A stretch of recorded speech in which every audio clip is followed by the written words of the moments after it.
ito na yung ating doormat. Bali, gumawa tayo ng square na 45 by 50 at saka gumawa din tayo ng heart. Yan na siya. Ginamit natin ang ating mga retaso.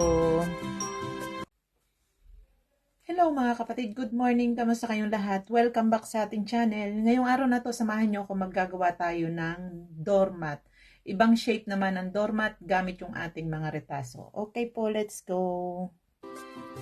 Ito na yung ating mga retaso. Mali, ito yung light color. Pinagbukod-bukod ko na siya. Inayos ko na din yung mga size. Pinupit ko na din. Hindi ko na kayo isinama. Tapos ito yung mga dark color. Ayan. Tapos ito naman yung ipapalaman natin sa loob. Ito na yung aking ginagawa. Bali, naggupit ako ng hubis puso.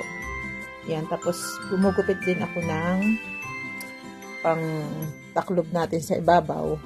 Okay, let's go. Ayan. Bali, meron ako dito yung dalawang pyesa. Ito yung ilalim at ito yung pinakang itataklob natin. Tapos dito din natin itatahi yung ating mga retaso. Bali, ang gagawin natin ay itatapat natin doon. Nilalagyan ko ito ng pin.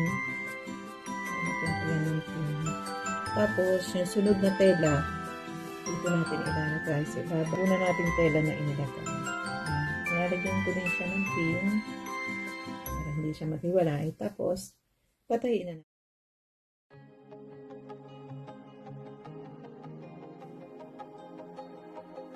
Ito.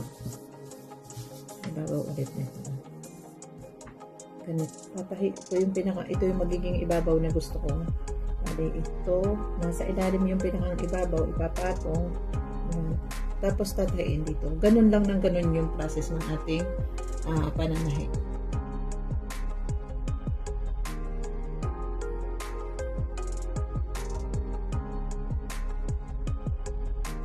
Linisin natin.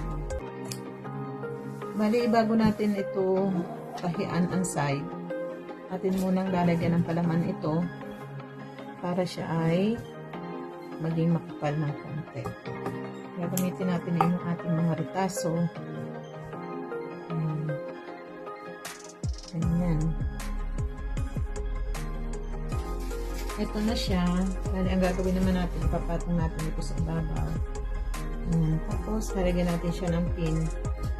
Para pag tinahi natin, hindi siya maghiwa-hiwalay o maglalaglagan. Hindi siya maglaglagan. Okay, tahiin na natin. Lilinisin natin niya yung kanyang tabihan. Ito. Lilinisin natin siya.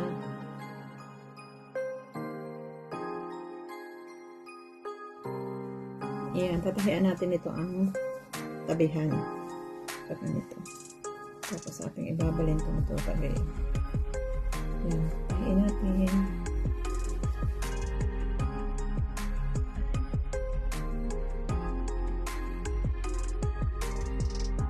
Na siya.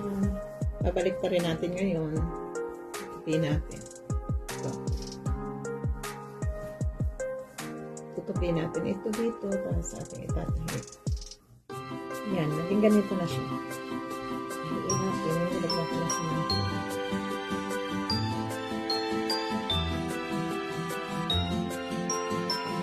Ito na yung ating doormat na heart. Yan. Lagyan natin ng laso. Bali, gagawa tayo ng laso. Ito siya. Depende sa inyo kung gano'ng kahaba kung gusto nyo at kung gano'ng kadapat.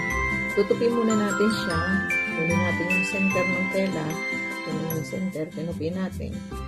Tapos, papatong natin itong isang tela. Yung papaganyan. Bali, ito yung magiging loob. Ito na siya. Ganyan. Bali, dito natin padadaanin. Babalik ka rin natin ito.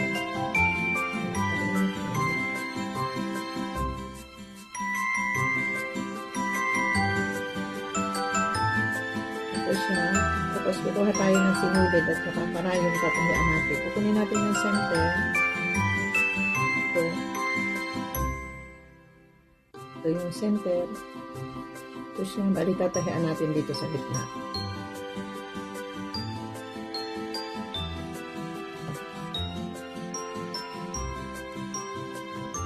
Masara natin.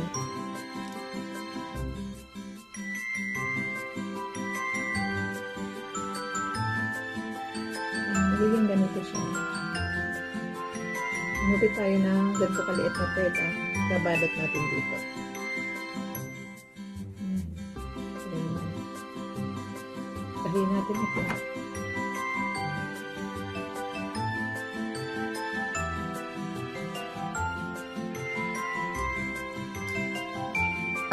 Ganito siya.